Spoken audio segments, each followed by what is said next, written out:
L'exercice de la revue qui nous réunit ce matin s'inscrit dans le processus d'identification des facteurs pouvant spolier les fruits des différents efforts communautaires en vue d'anticiper les actions idoines pour une impulsion politique ciblée au processus d'intégration dans l'espace UEMOA qui nous est tous cher. En effet, depuis plus d'une décennie, la revue annuelle est conduite chaque année dans les États membres avec plus d'enthousiasme et d'engagement, mobilisant les administrations nationales au plus haut niveau, créant ainsi une saine émulation au sein des États membres qui redoublent d'efforts pour garantir le respect de leurs engagements communautaires. Cette revue annuelle a été initiée par la conférence des chefs d'État et de gouvernement de l'UEMOA par acte additionnel pour favoriser et faciliter l'accélération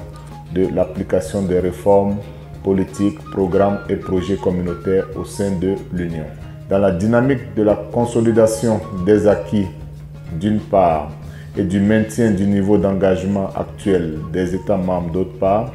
l'exercice de la revue dont la phase technique démarre ce jour à Niamey témoigne de la volonté des autorités, des instances décisionnelles de l'Union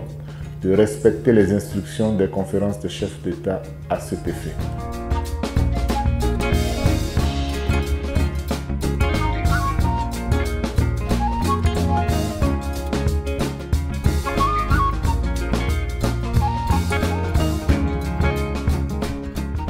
L'exercice auquel nous allons nous atteler consiste à faire le point sur l'état de mise en œuvre des réformes de l'UEMOA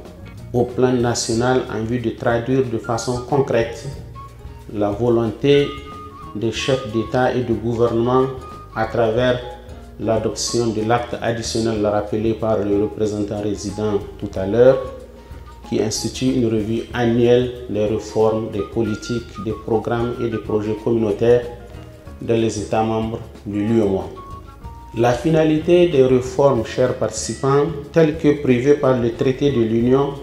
est de créer un cadre harmonisé,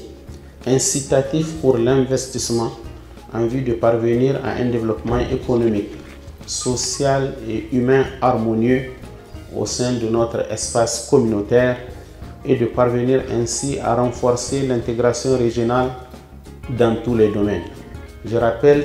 que les résultats de ces importants travaux donneront lieu à un mémorandum qui sera soumis à l'examen des ministres à l'occasion de leur rencontre pour la phase politique de la revue annuelle en présence du président de la commission de l'UEMOA. Les conclusions de ce mémorandum après l'approbation des ministres seront ensuite portées à l'attention des plus hautes autorités du pays.